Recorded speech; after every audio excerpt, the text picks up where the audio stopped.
नमस्ते to all of you. आज के सेशन में आप सभी का स्वागत है। और हम लोग इनकम टैक्स का सेशन कर रहे हैं, इनकम टैक्स एक्ट 2025। ये मुझे लग रहा है फोर्थ सेशन है हम लोग का। और ऑब्जेक्टिव बड़ा सिंपल है, और हम लोग ये सीरियसली मानते हैं जब तक सेक्शन नंबर्स आपको याद नहीं होंगे तब तक इंटरप्रिटेशन करना बड़ा मुश्किल है। और इंटरप्रिटेशन करने के लिए सेक्शन नंबर और उसके अंदर के प्रोविजंस दोनों याद हो। तो हम लोग क्या कर रहे हैं फिलहाल कि पुराना सेक्शंस और नए सेक्शंस को कोरिलेट करके याद करने की कोशिश कर रहे हैं। और एक बार याद हो जाए वो सेक्शंस, तो फिर हम लोग को एक दूसरे के साथ सेक्शन को लिंक करना बहुत आसान हो जाएगा। दूसरी बात, राजेश जी का भी फोन आया था कि हम लोग ये सेशन ये सोच के चला रहे हैं कि इनकम टैक्स आपको ऑलरेडी आता है। ये सोच के नहीं चला रहे, एकदम बेसिक से। जैसे हमने जीएसटी शुरू किया था, बिल्कुल नया था, इसलिए बेसिक से शुरू किया था। इनकम टैक्स बेसिक से अगर शुरू करेंगे तो बहुत टाइम लग जाएगा। तो हम लोग ये मान के चल रहे हैं कि इनकम टैक्स आपको आता है। बाई चांस आपको लगता है कि इनकम टैक्स का बेसिक भी मुझे नहीं आता, तो हमने इनकम टैक्स की रिकॉर्डिंग यूट्यूब में डाली हुई है, जिसमें आप मेंबरशिप को ज्वाइन करेंगे 159 रुपीज पर मंथ के बेसिस पे। तो वो आप यूट्यूब का एकदम बेसिक से, जैसे बच्चों को पढ़ाते हैं ना, जिसका माइंड एकदम ब्लैंक होता है, वहां से उसकी शुरुआत है। तो वो आप देख लीजिएगा जरूर, अगर आपको बेसिक सीखना है तो। है पुराना वीडियो, लेकिन आपको जब वो पुराना वीडियो और ये देख लेंगे तो एकदम सॉलिड लिंकेज पॉसिबल है। आइए सबसे पहले दोबारा से हम लोग एक बार सेक्शन नंबर देख। पार्ट 1 जो टोटल इनकम हम लोग कैलकुलेट कर रहे थे, उसमें 1 to 3 प्लीज बताइए। Preliminary. Preliminary section. Preliminary 4 to 10 Basic of Charging. charge. Charging section. 11 and 12 Income not forming part of total income. Income not forming part of total income, popular नाम exempted. Exempt income. 13 Gross total income. Gross total income. 14 14 Salary. 14 Expenditure related to 13, 14 है ना? exempt income. Yes, Yes. Expenditure related to. Exempt Exempt income. income. वो मतलब वो income जो gross total income का part होगा वही माइनस होगा। अगर ग्रॉस टोटल इनकम का पार्ट नहीं है, 11-12 से रिलेटेड है, तो वो उसका रिडक्शन नहीं मिलेगा। यही है ना। फिर हेड्स ऑफ इनकम में आ गए salary, 15 to 19. 19, house property, 20 to 25. PGBP, 26 26 to to 65. 65, 66. 60। सबसे बड़ा सेक्शन यही है। हम्म कैप गेन 67 to 57 to 91. 91, और अदर सोर्सेस 90 to 95. 2 to 95. 95। इस और फिर इसके बाद क्या होता है? Clubbing Aggregation of income. Clubbing aggregation. Clubbing sir. नहीं, Clubbing होगा. क्लबिंग होता है ना, बाद में होता है। Clubbing होगा. फिर clubbing, aggregate. Clubbing. 96 to aggregation, 100. Set of clubbing. difference.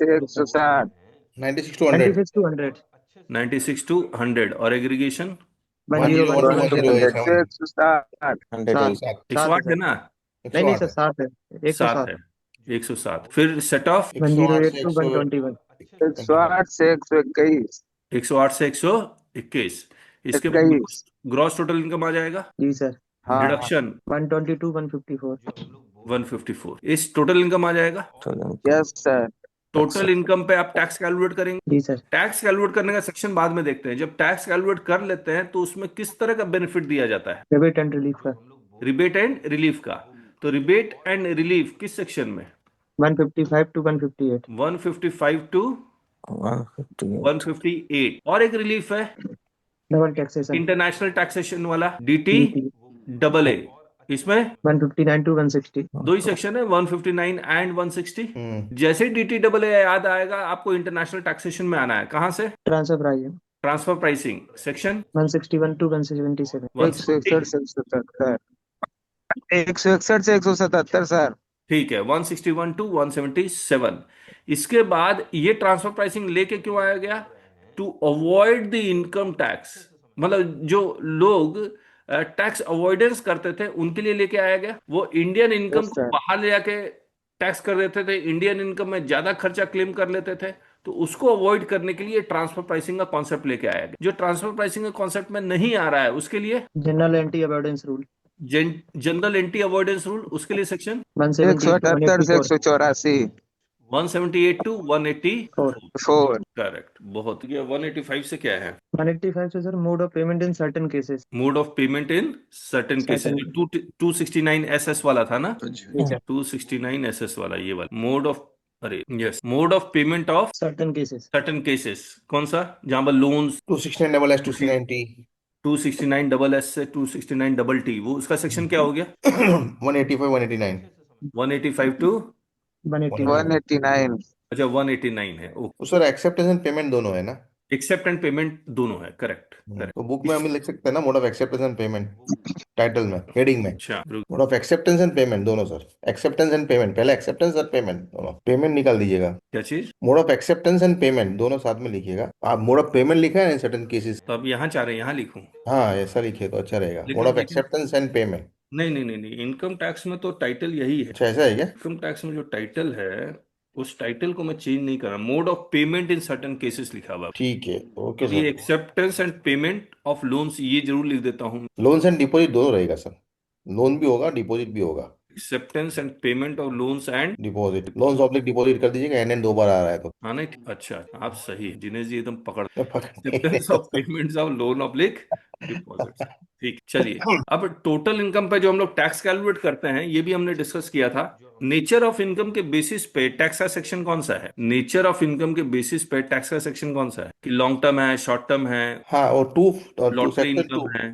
Section two में दिखाया गया है ना। अब देखिए मोड ऑफ पेमेंट कहां तक खत्म हो गया? 189। 185 से 189। हाँ ठीक है।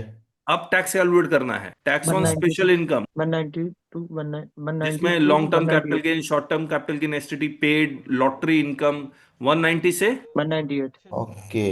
198। इसके बाद जो टैक्सेशन आता है वो एज पर mean normal. Basis specific persons के लिए आता है ना। ओके। ओके। नॉर्मल इनकम पे टैक्स रेट कहां से पता लग रहा है? Schedule one, finance finance act. Act, finance act. Schedule one, finance schedule two, correct schedule three, schedule correct. Four. New tax regime का सेक्शन बताइए, न्यू टैक्स रिजीम। 199 to 20 199 से 205 with 205। Respect to specified person ना। हाँ, individual, HUF और किसको किसको है? AOP BY, new tax AOP regime. BOI, हाँ कंपनी। न्यू टैक्स रिजीम सबको है जो जिनको स्लैब रेट एप्लीकेबल है, करेक्ट है? तो पर्सन की उनको डेफिनेशन में सर उनको एप्लीकेबल नहीं है जिनको जिनको फ्लैट रेट एप्लीकेबल है, एम आई करेक्ट? नहीं सर, फ्लैट एप्लीकेबल रेट में भी है special rate of tax, flat तो फ्लैट रेट पे भी है। फ्लैट रेट में भी है। New tax regime flat rate में भी है। ये सर हाँ, जो कंपनी के प्राइस केसेस में है ना। हाँ सर, जो कंपनी ऑप्ट करती 22% है ना। टैक्स जो पुराने एक्ट में है, 115 BAA, 115 BAB। ये न्यू टैक्स रिजीम में ही है क्या? हाँ, जी सर। 115 BAA BAB, BAC तो इंडिविजुअल के लिए हो गया, ओके, अदर देन एक्सयूएफ। एक मिनट उसमें में सर देख लेते, एक मिनट देख, इसके बाद चेक कर ले इन्होंने सेक्शन कैसे अरेंज, इसको फिर हम लोग किताब में भी लिख देंगे। तो उनसे कंपनी के लिए कौन सा बेनिफिट वो लोग ले ले रहे हैं? सर वो टैक्स उनको रेट 22% हो गया ना, 115 BAA में स्पेशल रेट है। नहीं तो और दूसरा 22% बेनिफिट होने के कारण उनसे कोई बेनिफिट भी तो ले रहे होंगे कि हम आपको ये बेनिफिट नहीं देंगे। सर, हाँ, जैसे उसमें मैट की एडिशनल कैलकुलेशन नहीं डेप्रिसिएशन करनी नहीं पड़ती मिलेगा, अपने। सेक्शन 35 को डिडक्शंस वगैरह नहीं मिलेगा, वो सब काफी सर की चीज। Okay okay. मैट भी एप्लीकेबल नहीं होता है सर अगर न्यू नेट भी टैक्सेशन एप्लीकेबल नहीं रिजीम। होगा उसमें। अच्छा मैट भी एप्लीकेबल नहीं होगा? जी हाँ, नहीं मैट होगा। कैसे एप्लीकेबल होगा? मैट का तो बेसिस ही था डिडक्शन। जी हाँ, सर। तो सेक्शन 115 BAA BAB में मैट एप्लीकेबल नहीं है। समझ। मैंने सर ऊपर ऊपर से देखा तो इन्होंने क्या कर दिया, टीडीएस का पूरा सेक्शन का एक ही मर्ज कर दिया, पूरा टेबल बना दिया। 393। जबरदस्त बना दिया इन लोगों चलिए करते हैं। ने, कोई बात नहीं इसको। Irrespective of anything contained in this, but subject to देखिए subject to parts of A, B and E and this part of this chapter, the income tax payable in respect of total income of a person being a domestic company for any tax year shall at the option of such person be computed at the rate of 25% subject to the following conditions. The company has been set up and registered on or after 1st March 2016. The company is not engaged in any business other than the business of manufacture or production of any article or thing. मतलब trading company नहीं चलेगा, manufacturing होना चाहिए। हाँ, और तो 22% 25% के लिए 22% वाला भी ये रेट रहा, है। 22% वाला। तो 199 25% के लिए है, 200 22% के लिए है। और इसमें इनकॉर्पोरेशन के बारे में कोई बात नहीं कर रहा है, लेकिन यहाँ पर ये सारी बेनिफिट वो ले रहा है। अनअब्जॉर्ब डेप्रिसिएशन, अच्छा डेप्रिसिएशन का भी बेनिफिट वो नहीं दे रहे हैं क्या? एडिशनल डेप्रिसिएशन का नहीं मिलेगा। अच्छा, अनअब्जॉर्ब डेप्रिसिएशन जिसको भी बोल, ओके ठीक है। और फिर 201 ये किसके लिए है? ये 15% वाला आफ्टर 2000 बिटवीन जो पीरियड था। Being a manufacturing company, domestic company. Manufacturing company के लिए है। मैन्युफैक्चरिंग कंपनी, मैंने बोला ना 15% वाला एक रेट है 15% मिलता है। अच्छा, 15 उसको। 22 25 30 चार रेट हाँ। हो गए कंपनी पे। हाँ। हाँ, जी सर। और इसमें है ना, उन्होंने क्या बोला था कि ये जो 15% रेट में कंडीशन डाला था, शायद वो हाँ, कंडीशन बाजू में टेबल में है, अब वो टेबल में कंप्लीट हो लास्ट गया, कॉलम अब में। अब नहीं मिलेगा 15%। क्यों?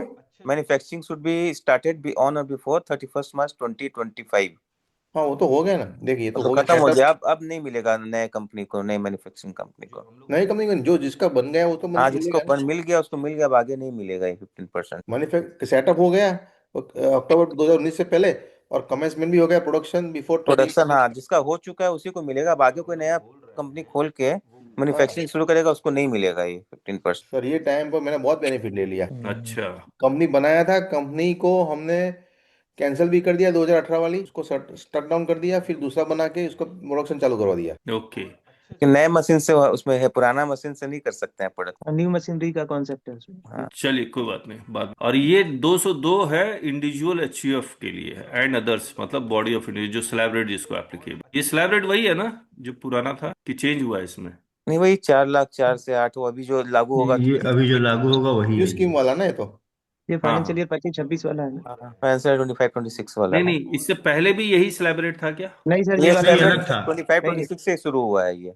2.5 लाख से 5 के पाँच बाद लाख था। 7.5% था सर उस। ओके, मतलब वो 4 लाख था या 2.5 लाख था यहाँ पे? 2.5 लाख। ये 2.5 लाख था। 2.5 लाख था, ओके ओके। न्यू रिजिम में तो 3 लाख है ना। हाँ, न्यू रिजीम में 3 लाख। हाँ नहीं नहीं, ये हम लोग न्यू टैक्स रिजीम में, देखिए कंफ्यूज मत होइए। ये न्यू हाँ, टैक्स रिजीम में 4 लाख, मैं ये पूछ रहा हूँ यही न्यू टैक्स रिजीम, पुराना जो हाँ, न्यू टैक्स रिजीम नहीं का था स्लैब सर, रेट था वो 4 लाख से शुरू होता था या 3 लाख से शुरू होता था? 3 लाख से सर। नहीं, 3 लाख लेकिन से। 4 लाख पुराने ही वाला है ये, 4 लाख हो चुका है ना ये तो पुराने एक्ट में ही। अच्छा ओके। पुराने एक्ट में 4 लाख हो चुका है। हाँ ये सर 4 लाख हो चुका है। ठीक है, तो ये 24 लाख से ऊपर 30% है ना? हाँ। बहुत बेनिफिट है, एवरेज रेट निकालेंगे तो और कम हो जाएगा। बढ़िया है, और ये सारे बेनिफिट पूरे नहीं। वर्ल्ड में सर बेस्ट इनकम टैक्स अपने पास है। अच्छा। इनकम टैक्स रेट अपना जो इतना अच्छा है कि पूछो मत, फॉरेन कंट्री में तोड़ डालता है कमर।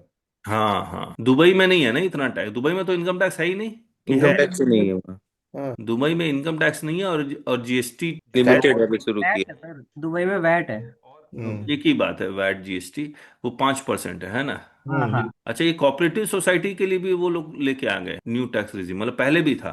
हाँ अच्छा, तो न्यू टैक्स रिजीम वो सबके लिए ले, बहुत ही तो बढ़िया। पर्सन की एचयूएफ के डेफिनेशन लिए में नहीं ऐसे है कह केवल सकते ये। हैं। एचयूएफ के लिए भी? एचयूएफ के लिए नहीं है न्यू टैक्स रिजिम ना। क्यों? एचयूएफ पे एचयूएफ को स्लैब नहीं का दिया है। एप्लीकेशन। हाँ, न्यू रिजिम दिया है, उसको रिबेट नहीं दिया है। 87 हाँ, एक जो हाँ वो नहीं दिया, लेकिन स्लैब का बेनिफिट तो है हाँ, ही। स्लैब का बेनिफिट दिया है। तो वो है फिर न्यू तो। रिजीम नहीं हो गया ना। हाँ। क्या नहीं दिया पार्टनरशिप एचयूएफ में, क्या नहीं दिया बोलते? 87 का रिबेट नहीं है ना। 87 का रिपीट नहीं है तो वो तो नहीं होगा बराबर। बट पार्टनरशिप फर्म को कहीं नहीं कवर किया न्यू रिजीम। पार्टनरशिप फर्म नहीं है न्यू रिजिम में, कहीं एलएलपी भी नहीं है। वो जिनको चाहिए वो है नहीं, तो फर्म और पार्टनरशिप क्या एम्प्लॉयमेंट जनरेट नहीं कर रहे हैं क्या? तो एमएसएमई को जो चाहिए वो है ही नहीं इसमें। चलिए डिस्कस करेंगे, क्यों नहीं। ठीक है, तो स्पेशल इनकम कहाँ से कहाँ तक? 190। से लेकर 198 तक। 190, 198। 198। और न्यू हाँ tax regime 199 to zero 199 to 205, फिर मैट 206। 206। इसी मैट में अल्टरनेटिव टैक्स भी होना चाहिए। इसी में ही होना चाहिए, एएमटी। पहले तो अलग अलग था ना, 115 जेसी वगैरह था, जे जेबी जेसी ये सब था। जेसी था। हाँ, 206 स्पेशल प्रोविजंस, हाँ देखिए, minimum alternate tax and alternate minimum tax दोनों दोनों इसमें। एक साथ कर। हाँ सर डी कंपनी। क्यों लिखा है? D D D D D का मतलब क्या हो गया? हाँ डी है। पार्ट ए सी डी मतलब, ओके ठीक है, part A B C D ऊपर था ना। हाँ वो चैप्टर का फिर पार्ट है। चैप्टर का पार्ट है। रेट सेम रखा है कि नहीं मैट का? अच्छा कंप्यूटर। हाँ वही है 15%। और अल्टरनेट मिनिमम टैक्स का रेट क्या है? ये रहा। पुराना क्या रेट था अल्टरनेट मिनिमम टैक्स का? 18% था शायद। ओके, इसमें रेट क्यों नजर नहीं आ रहा? यहाँ दिलेगा क्या? देख रहे हैं कैसे इन लोगों ने टेबल बना दिया, amounts to be added, amounts to be reduce. Sir 18.5 है। ओके। आगे जो डेफिनेशन दिए ना उसके बाद में सर।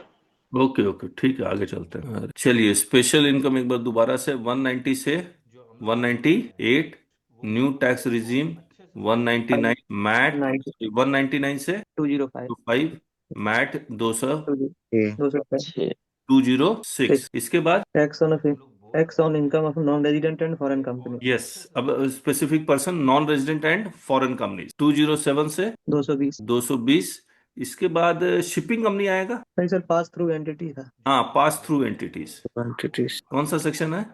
221 टू 24। 221 टू 224। अब पास थ्रू एंटिटीज एक बार देख लेते हैं, आप लोग को इसमें कुछ डाउट भी था उसको भी क्लियर कर दे। 222 है ना पास थ्रू का? नहीं सर, हाँ 221 से 224। 221 ना, ये देखिए special provision relating to pass through entities. Pass through entities का मतलब मैंने क्या बताया था, कि मान लीजिए कोई एओपी बना है और इसके दो मेंबर है ए एंड बी, तो अगर पास थ्रू एंटिटीज है तो कितने पर्सन नजर आएंगे आपको? अगर दो। पास थ्रू एंटिटीज नहीं है तो कितने मेंबर है, कितने पर्सन है? ए, बी और एओपी एक अलग माना जाएगा, 3। अगर पास थ्रू एंटिटीज है तो 2 ही पर्सन माना जाएगा, याद रखिए। क्योंकि एओपी जितना भी इनकम कमाएगा, 10 लाख कमाए तो 10 लाख रुपए पे एओपी कोई टैक्स नहीं देगा, जो भी देगा ए और बी ही देंगे। अब पास थ्रू एंटिटीज जैसे securitisation trust, irrespective of anything content in this act, देखिए सारा एक्ट को ओवरराइड कर रहा है। Where a person being an investor of a securitization trust receives any income or income accrues or arises to him out of investment made in the securitization trust, such income shall be chargeable to income tax in such manner as if it were the income accruing or arising to or received by such person had the investment by the securitization trust been made directly by। इसका मतलब ये securitisation trust की income नहीं मानी जाएगी, जिसने invest किया है उसी की इनकम मानी। सर समझ सर 115 यूबी था शायद पहले ये 115। यूबी। Okay okay. एक बार रिपीट करेंगे सर, क्या था ये? थोड़ा सा कंफ्यूजन कर रहा है दोबारा। पास थ्रू इनकम होता है ना, एक जैसे इन्वेस्टमेंट ट्रस्ट होते हैं या हम्म। बिजनेस ट्रस्ट होते हैं, तो उनका इनकम जो है वो दो तरह से होता है। या तो वहां पे टैक्स लगेगा तो एग्जेम्प्ट हो जाएगा जो इन्वेस्ट किया है, और यदि वहां पे टैक्स एग्जेम्प्ट होगा तो यहाँ पे टैक्स लगेगा उसका। देखिए ट्रस्ट के। मैं दोबारा बता देता हूँ। ये सिक्योरिटाइजेशन ट्रस्ट हो गया, इसमें एक इन्वेस्टर ए है, ये सिक्योरिटाइजेशन ट्रस्ट ने 20 लाख रुपया कमाया, और दो है मान लीजिए ए और बी। इस ट्रस्ट ने 20 लाख रुपया कमाया, तो ये 20 लाख रुपया सिक्योरिटाइजेशन ट्रस्ट के एंड में टैक्सेबल नहीं होगा, ये डिस्ट्रीब्यूट होगा ए और बी में, और ए और बी टैक्स देंगे, इनके ऊपर ये टैक्सेशन नहीं आएगा। इसमें दोनों मेथड अलाउ होता है। अच्छा, दोनों मेथड है क्या? हाँ, वो लोग अपना सर्टिफिकेट देते हैं उसका एक, उसके बेसिस से पास थ्रू इनकम के थ्रू इनकम एड ऑन होता है यहाँ पे इंडिविजुअल के। ये अच्छा, पास थ्रू इनकम का अलग सिस्टम होता है आईटीआर में। ये देखिए प्रोपोर्शनलेटली, जैसे ए और बी दो है, ए की होल्डिंग 10 है, बी की होल्डिंग 90 है, तो उसी प्रोपोर्शन में ये डिस्ट्रीब्यूट होगा। सो सिक्योरिटाइजेशन ट्रस्ट की डेफिनेशन भी दी हुई है इन्होंने। दी होगी, अभी उस डिटेल में जाएंगे है तो ना, पता होगा। वो यही सारी सेक्शन उधर ही पेज, वही पेज पे थे। सिक्योरिटी इंटरेस्ट मींस दो special entity, purpose entity who is been registered with SEBI. कहाँ लिखा हुआ है?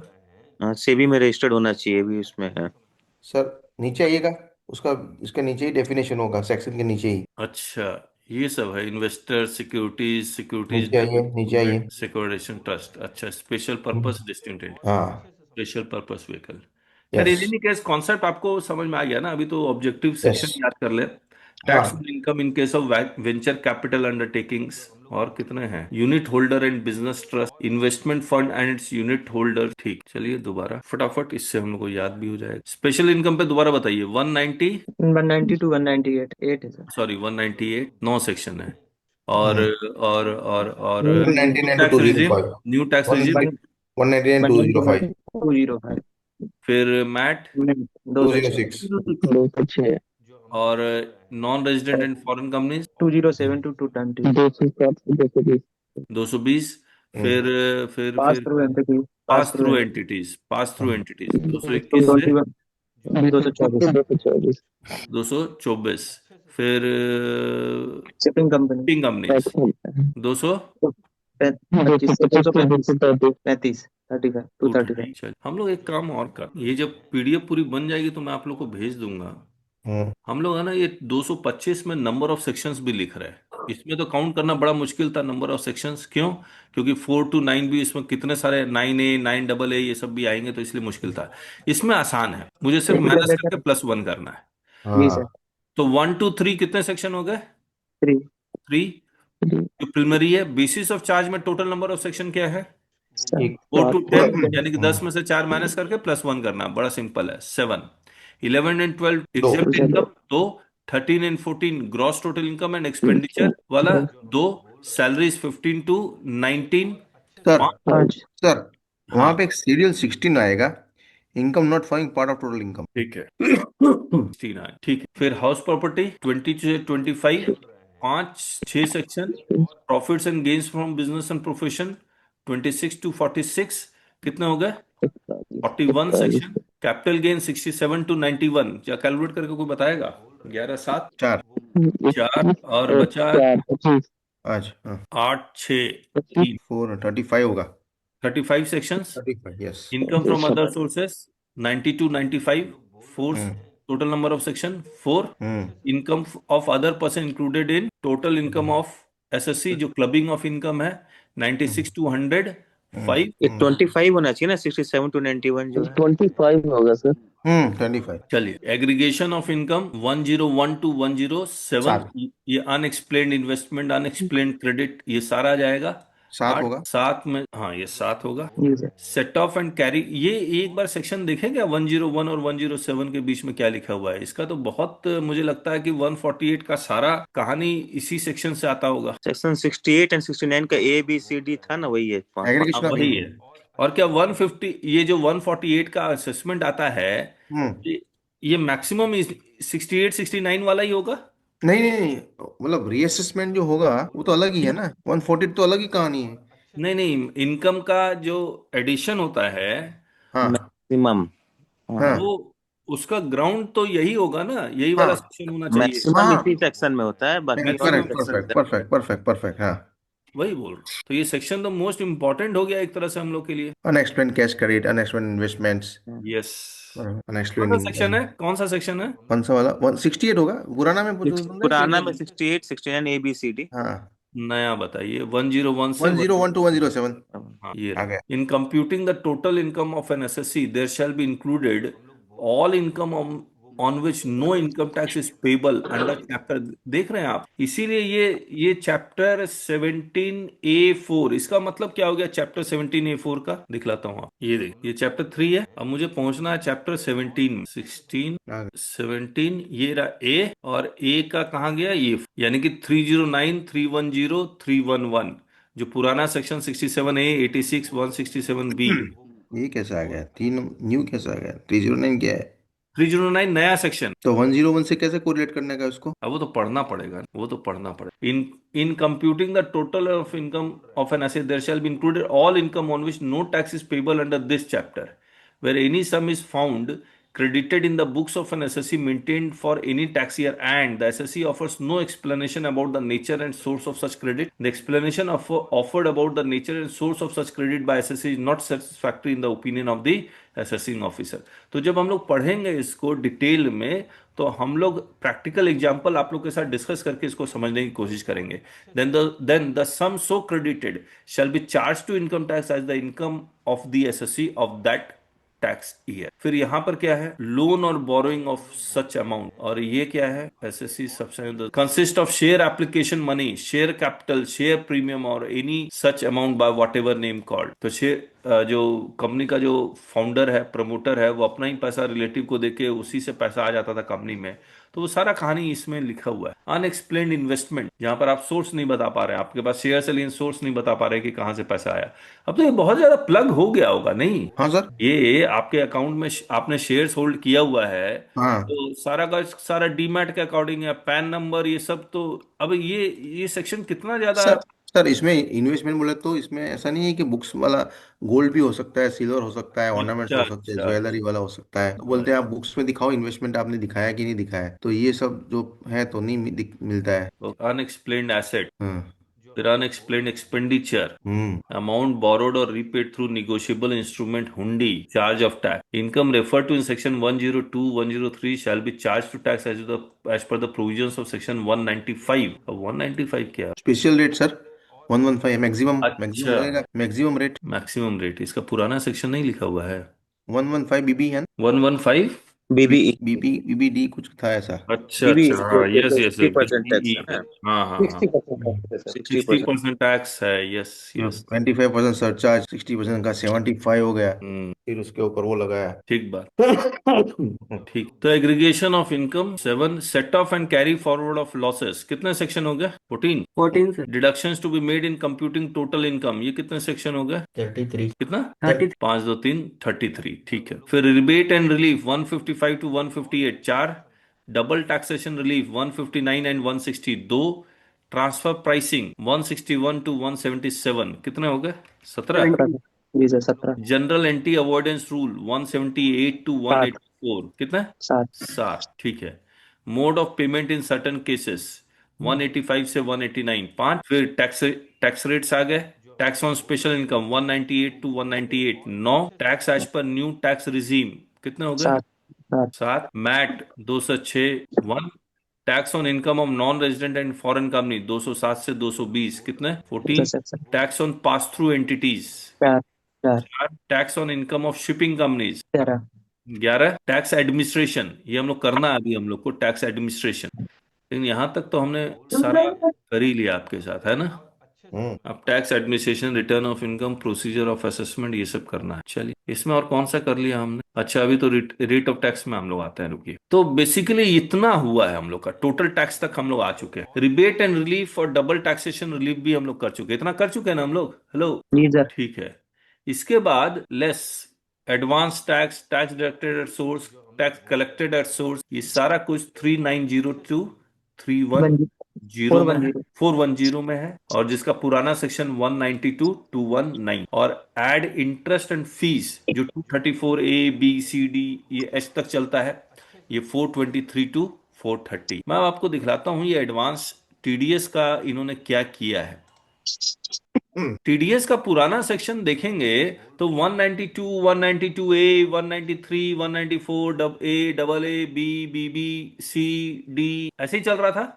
हाँ सर, 195 था। जी सर। अब इन्होंने क्या किया है, ये पूरा का पूरा सेक्शन जितना भी 192 से 195 तक था वो सिर्फ एक ही सेक्शन में है, दैट इज 393। 393 सर। हाँ वही कह रहा हूँ, 390, सारा कुछ एक ही में है, 393। सर सैलरी का अलग किया है सर उन्होंने 391 एंड हाँ 392। सेक्शन सैलरी का 392 में है, करेक्ट करेक्ट। ये देखिए, salary and accumulated balance due to an employ, पहले ये था 192 एंड 192 ए, अब ये हो गया 392। जब आप 393 में आएंगे तो आप देखेंगे 393 में सारा सेक्शन 193 से लेकर 195 तक यहां कर दिया, और इन्होंने क्या किया, टेबल्स बना दी, और टेबल का नंबरिंग दिया नहीं, फॉर पेमेंट टू रेजिडेंट। अब मुझे अगर पता लगाना है कि इस ये वाला इसका रेफरेंस लेना है तो मुझे कैसे लेना पड़ेगा, लिखना पड़ेगा टेबल 1-2 ऑफ सेक्शन 390। समझ गए, याद कैसे करेंगे आप। जी सर। इस वन को भी तो लिखना पड़ेगा सर। हाँ, सीरियल नंबर लिखना पड़ेगा। Serial sir number. ये ए बी सी डी करके कैटेगरी क्या बनाया, ये समझ में नहीं आया, मैं पढ़ रहा था तो समझ में नहीं आया था। अभी बताओ। सीरियल नंबर 1 में ए में है डिस्क्रिप्शन ऑफ इनकम जो है, वो सीरियल कॉलम नंबर बी में है, फिर सी में जो है वो है रेट है। रुकिए मैं आपको पहले वाला आसानी से याद है। पहले वाला याद ठीक से ना हो। तो इजी था सर, नंबरिंग याद हो गई थी सब करते करते। तो प्रैक्टिस पे लाना पड़ेगा, कुछ भी नया आता। अब वो 2 डिजिट अलग से रहता था, 194 ऐसे करके अलग से A B C D A B या कुछ डाल देते थे। सर इसमें तो 4 4 कर दिया है ना टेबुलर में, अभी थोड़ा सा इशू आ रहा है। नहीं, एआई बेस बनाया है इन लोगों ने, इनकम टैक्स एक्ट हैं। एआई बेस बनाया है। AI based. AI AI AI को पास आईएएस यही लैंग्वेज समझ में आती है। नहीं, ऐसा एआई को टेबल समझना थोड़ा सा मुश्किल। नहीं सर, एक ही सेक्शन डालोगे ना, उसमें पूरा डालना पड़ता है सेक्शन डीएस में। एक ही सेक्शन डालो, टेबल उसमें पूरा अच्छा, रीड कर लेता ओके ओके ओके, उस सेंस। है। समझे अभी। मैं बना रहा था, देखिए कैसे बना रहा। Hmm 392 hmm salary TDS on salary and TDS on lump sum withdrawal from PF, तो ये तो आसान था। अब यहाँ देखिए सेक्शन 393 सब सेक्शन 1, इसमें सारे हैं। अब मैं अगर लिख रहा हूँ any income by way of insurance commission, तो मैं क्या कर रहा हूँ, सीरियल नंबर 9 लिख रहा हूँ। देखिए ये टेबल है, इसमें ये सीरियल नंबर 1, 2 में रेंट आ गया, 3 में payment of transfer of certain इम और property other than agriculture land, 4 में इनकम फ्रॉम कैपिटल मार्केट, 5 में इंटरेस्ट इनकम। अब इंटरेस्ट इनकम को याद कर लीजिए, 193 194 सारा इसी में आ जाएगा। फिर ये कॉन्ट्रैक्टर, पेमेंट टू कॉन्ट्रैक्टर 194 सी, 194 जे, सब इसी में आ गया एक जगह। फिर serial number 7 dividend other cases 8 हो गया। अब आइए, सर ये एक ही में ले आए हैं, हौच पौच नहीं हो रहा है एक ही साथ इतना बिल्कुल हो सारा। रहा है, बिल्कुल हो रहा है, इसमें कोई डाउट ही नहीं। ये हमने शायद सीरियल नंबर यहाँ पर अभी लिखना है, मुझे लिखा नहीं है, मुझे लगता है ये सॉरी सॉरी, ये सीरियल नंबर नहीं है, ये टेबल 1। एंट्री नंबर है सर, ये जो आपने 9 लिखा है ना, आई थिंक एंट्री नंबर है नहीं ये। नहीं नहीं, ये कुछ नहीं है, इसको मैं डिलीट कर देता हूँ, हटाइए 1 का 1। अब देखिए सीरियल नंबर 1 का 1 ये लिख रहा हूँ, any income by way of remuneration और reward whether by way of commission और अदरवाइज फॉर सॉलिसिटिंग और procuring insurance business including business relating to continuous renewal और रिवाइवल ऑफ इंश्योरेंस पॉलिसी। तो ये 1 का 1 लिख दिया, any income by way of insurance, payer कौन होगा, इंश्योरेंस कंपनी, कब, वो सब लिखा हुआ है। फिर 1 का 2, any income by way of other than insurance commission, तो वो यहाँ लिखा हुआ अदर देन इंश्योरेंस कमीशन। फिर 2 का 1 देखना है तो any income by way of rent, तो वो हमने यहाँ लिख दिया 2 का 1 any income by way of. तो हम लोग क्या कर रहे हैं, इस तरह से एक टेबल बना देंगे, बना ही रहे हैं, ठीक है ना। जी sir. Sir, these rules are not yet released, no, sir. Rules are not, I think by seeing forms, we will get more clarity. Yes. हाँ, तब तक हम लोग बेस तो अपना तैयार कर ही लेंगे। डीएस तो सर अप्रैल से ही पता चल जाएगा पोर्टल पे किस तरह से इम्प्लीमेंट हो रहा है, जमा तो हो गई है अप्रैल में। हाँ नहीं, पर रूल्स आने जरूरी है, पोर्टल में तो बाद में आएगा, पहले रूल्स आए।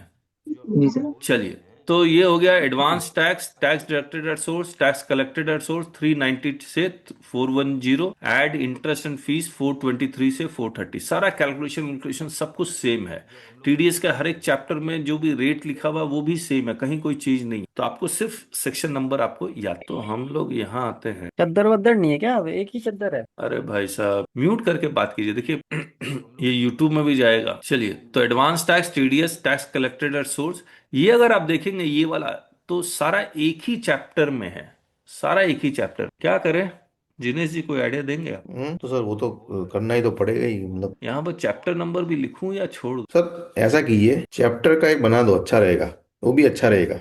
एक सीरियल नंबर, एक कॉलम ऐड ही कर दो चैप्टर वाला। ये तो चैप्टर का मैंने बनाने की कोशिश की थी, बहुत ज्यादा कॉम्प्लिकेटेड हो गया था चैप्टर के साथ इसका लिंकिंग करना। सर उसमें कैसे, मतलब उसको पुराना को मत डालो, नया चैप्टर डालो, नया चैप्टर उसमें लिखो, ओल्ड वाला लिखो ही मत। हाँ, ओल्ड वाला नहीं लिख, न्यू वाला अभी चैप्टर और इरेलीवेंट ही हो सेक्शन गया है। नंबर। अभी तो ओल्ड वाला इरेलीवेंट ही हो गया, उसको पढ़ना ही नहीं है। ओके ओके, अभी ओल्ड वाला चैप्टर नंबर तो है हम लोग के पास, लेकिन उसको पढ़ना ही नहीं है, उसको उसको नहीं उसको ओल्ड वाला कह रहा हूँ, नया वाला। हाँ, नया वाला तो है लेकिन ना इस तरह से है, सर अभी सारे असेसमेंट चैप्टर। ओल्ड वाले से होंगे। हाँ तो उसके लिए आपको खुद मेहनत करनी पड़ेगी।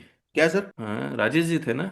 विजय जी क्या बोल रहे थे? अच्छा, नहीं महेश जी, महेश जी बोल रहे हैं। क्या बोल रहे महेश जी? सर ये जो असेसमेंट है अभी तक 25-26 के, वो सारे ओल्ड से ही होंगे, तो याद तो रखना ही पड़ेगा। नहीं नहीं, उसकी बात नहीं कर रहा हूँ, अभी जो बुक बना रहे हैं सर, उसमें जो चैप्टर नंबर डालना है सेक्शन के साथ, उसकी बात करो तो नया वाला जो एक्ट का है वही चैप्टर डालो, ऐसा बोल रहा ये सर, हाँ उसमें तो सर वही। इसका एक बना देते हैं, हम लोग को जरूरत पड़ेगी। हूँ। डन। चलिए, अच्छा जीएसटी में क्या था कि सेक्शन नंबर सीरियली थे, यहाँ पर सेक्शन नंबर सीरियली नहीं है कुछ हद तक। जैसे टोटल इनकम का है तो टोटल इनकम के साथ ही खत्म हो जाना चाहिए, वैसा हो नहीं रहा है। अब जैसे ये सर टीडीएस, इसमें और एक सजेशन कर सकते हैं इम्प्रूवमेंट के लिए। क्या आप इस कहाँ लिखा है, किस पेज नंबर में आता है बुक में, वो भी एक डाल सकते हैं। क्या क्या पेज नंबर? पेज नंबर डाल सकते हैं, ये सेक्शन किस पेज नंबर में है बोल वो के तो अभी डाल तो सकते शुरू ही नहीं अपनी हुआ बुक ना, वो अपनी पार्ट तो बुक अभी हमने शुरू ही नहीं किया है कि पेज नंबर, हैं। ठीक है। वो तो डिफरेंट बुक ही बनेगी। ये अरे तो बाप। बनाएंगे हम लोग, जैसे इनकम टैक्स रूल आ जाने दीजिए, फिर ओल्ड और न्यू को हम लोग बना के एक बुकलेट बना देंगे, 200 पेज की बुकलेट बन जाएगी हार्ड कॉपी के रूप में। उसमें अपनी सब बुक में तो ऐसा रहता ही है सर, है। अपनी सब बुक में तो ऐसा रहता ही है, हम्म, जितनी है पेज नंबर के साथ। तो ये हो जाएगा, तो वो तो खैर बाद में देखेंगे, लेकिन आइए पहले ये थोड़ा सा कर लेते हैं हम लोग। अब देखिए, ये मैं जो बोलना चाह रहा था, यहाँ हम लोग पहुंच गए, जो बेसिकली रिलेटेड था कंप्यूटेशन ऑफ टैक्स से रिलेटेड। लेकिन उससे पहले ये कंप्यूटेशन ऑफ टैक्स यानी कि 390 से पहले, और कहाँ तक, स्टार्टिंग फ्रॉम 236, तो 236 से लेकर कहाँ तक, 389 तक, ये सारा का सारा पार्ट 3 में है। इसी को याद करना, 236 से 389। अब आप देखिए, इनकम टैक्स को इंप्लीमेंट करने के लिए, एग्जीक्यूट करने के लिए इनकम टैक्स डिपार्टमेंट है। इनकम टैक्स डिपार्टमेंट में ऑफिसर्स हैं, ऑफिसर्स के डिजिग्नेशन है, और डिजिग्नेशन के साथ इनके साथ पावर्स भी, करेक्ट है ना। इन सबको हम लोग कहेंगे tax administration, income tax authorities and there powers with jurisdiction. ये इसका सेक्शन कहां से कहां तक है, जरा देख के बताएंगे आप। इनकम टैक्स अथॉरिटीज का सेक्शन नया वाला 217 नया वाला 236 236 से 251 टू 61। इतना बड़ा कैसे, 4 ही सेक्शन तो होंगे। टैक्स इनकम टैक्स अथॉरिटी ये वाला, जी सर सही है। इतना सेक्शन है इसमें। अच्छा टैक्स एडमिनिस्ट्रेशन ना सर। 236 से 261, वाह बहुत है। ऐसा क्या लिखा हुआ है इसमें, जरा देखें तो। पुराना सेक्शन क्या था? 217 था कुछ सर। नहीं, पुराना सर 116 to 138 220 220 से 220 116 से 138। 116 to 138, 138। Authorities jurisdiction and function. Search में सर पावर है, सीजर का पावर है, समन्स का पावर है। अच्छा अच्छा, इसीलिए इसी में है appointment of income tax authorities, control of income tax authorities, instruction. Yes yes, survey उर्वे तो मैं भूल ही गया था, मुझे लगा जुरिडिक्शन, पावर और डेजिग्नेशन, बस सब इसी में है। 240 tax payer charter, jurisdiction of income tax authorities आ गया। इसके बाद जुरिडिक्शन ऑफ असेसिंग ऑफिसर्स आ गया, ठीक है। पावर टू ट्रांसफर केसेस, बहुत ही बढ़िया। Charge of an incumbent of an office, faceless jurisdiction of income tax authorities, अच्छा ये भी यही है। 245। 245 में faceless. Power regarding discovery, production, evidence etcetera. 246, ये पहले क्या था? 246 पहले क्या था? 131। 131 सर, 131। 131। ओके ओके ओके, तो ये समन वाला है क्या ये? 131 तो समन वाला था ये भी। हाँ। Discovery production evidence. हाँ हाँ, ये समन वाला है। 247 सर्च एंड सीजर, जो इनकम टैक्स में सेक्शन 67 है। हाँ, कितना, कौन सा? इनकम टैक्स में सेक्शन 67 है, जीएसटी नहीं में, नहीं, जीएसटी में। हाँ और ये इसका इनकम पुराना टैक्स 132 है ना? हाँ, yes. 131 summon, 132 search and seizure. इसमें इंस्पेक्शन का कोई कॉन्सेप्ट नहीं है, याद रखिएगा, सीधे सर्च एंड सीजर ही है। अरे 119 में था ना, instruction of to subordinate authority करके 239 था जो पावर टू रिक्विजिशन, ये 132A हो गया पुराना वाला। Reasons not to be disclose, application of seize और रिक्विजिशन एसेट्स। ठीक है ठीक है ठीक है, चलिए समझ गया सब। तो टैक्स एडमिनिस्ट्रेशन 236 टू 261। इसके बाद आप रिटर्न ऑफ इनकम फाइल करेंगे। क्या था रिटर्न ऑफ इनकम का पुराना सेक्शन? पुराना सेक्शन था सर 139 टू 158 बी है। 158 BI आई, और नया कौन सा है? 262 236 से 200 और 262 से 257। 261 से 262 से सर, 262 267। 267। इसी में original return, belated return, revise return, ये सारा आ जाएगा। इसी में sir procedure of Yes, sir. Assessment भी कवर है। नहीं, प्रोसीजर ऑफ असेसमेंट तो नहीं अलग नहीं, है। वो अलग है, 268 से 301 है। प्रोसीजर ऑफ असेसमेंट जो 143(1) 143(2) में नोटिस देता था, स्क्रूटनी असेसमेंट 147 148, फिर ब्लॉक असेसमेंट, सर्च असेसमेंट, सब कुछ इसी में था। हाँ, बेस जजमेंट असेसमेंट था। जी। Best judgment assessment 144, direction to assessing officer by joint commissioner 144A। 144A। तो ये अब प्रोसीजर फॉर असेसमेंट का देख के बता दीजिए ना, नया सेक्शन कौन सा है? 268 से 301 है सर। सरफराज जी, आपकी आवाज साफ नहीं आ रही है। प्रोसीजर फॉर असेसमेंट 268 268 से 301 301। तो ए, ठीक है। अब असेसमेंट होने के बाद क्या होगा? अपील में जाएंगे। हेलो, असेसमेंट होने के बाद अपील में जाएंगे, लेकिन अब ये फिर से इनकम टैक्स अथॉरिटीज 236 से 261, रिटर्न ऑफ इनकम 262 से 267, और असेसमेंट का से कौन सा आ गया? 268 से कहां तक? 301। 301 तक। इसके बाद अपील का शुरू हो जाएगा। चलिए, स्पेशल प्रोविजन है सर उसके बाद, स्पेशल प्रोविजन है सर उससे पहले, relating to relating to certain person. हाँ तो वो नहीं करेंगे ना, हम लोग इस लाइन में जाएंगे, ठीक है ना। हम लोग को सेक्शन थोड़ी जगह जंप करना पड़ेगा, उपाय नहीं। चलिए कोई बात नहीं। मैं ये चाहता हूँ, देखिए आप लोगों के पास किताब है, लेके बैठिए ना, जो आप लोग को दिया गया है। है ना? आप लेके नहीं बैठेंगे तो फिर गलत गलत जवाब देंगे। चलिए कोई बात। अब हम लोग मिलेंगे आपके साथ ट्यूसडे को। सर आप ट्रैवल कर रहे हैं, कल नहीं मिलेंगे ना? नहीं नहीं, कल मिलेंगे। कल तो ट्रैवलिंग कब है आपका? ट्रैवलिंग मेरी 18 को है। अच्छा अच्छा, ठीक। 18 को संडे है, लेकिन 18 को मेरी दोपहर में मैं ट्रैवलिंग है, तो मैं 18 को, अगर मेरी किताब हम लोग कंप्लीट नहीं कर पाए तो 18 को जरूर मिलेंगे, क्योंकि सैंपल इनवॉइसिंग बचा हुआ है अभी जीएसटी में, उसको करना है। नए लोग, इतने लोग आए हैं ज्वाइन, वजिंदर, विजय, और कौन? बाकी तो सारे पुराने ही। विजय जी कौन है सर? आकाश, आकाश। एबीसी कौन है? सर मैंने परसों ही क्लास परचेज करी है ना, ये जूम सेशन वाली। ओके, क्या कहाँ नाम है आपका और कहाँ से हैं आप? विजय दिल्ली से हूँ सर। और क्या क्वालिफिकेशन और क्या करते हैं आप, और कितने साल का एक्सपीरियंस है? सर टैक्स प्रैक्टिस में ही हूँ, और 3 ईयर का एक्सपीरियंस है, और लॉ कर रहा हूँ साथ ही साथ अभी। अच्छा अच्छा, चलिए बोल, ठीक है। फिर कल हम लोग जीएसटी डिस्कशन में मिलते हैं और आरसीएम कंप्लीट करते हैं। Thank you.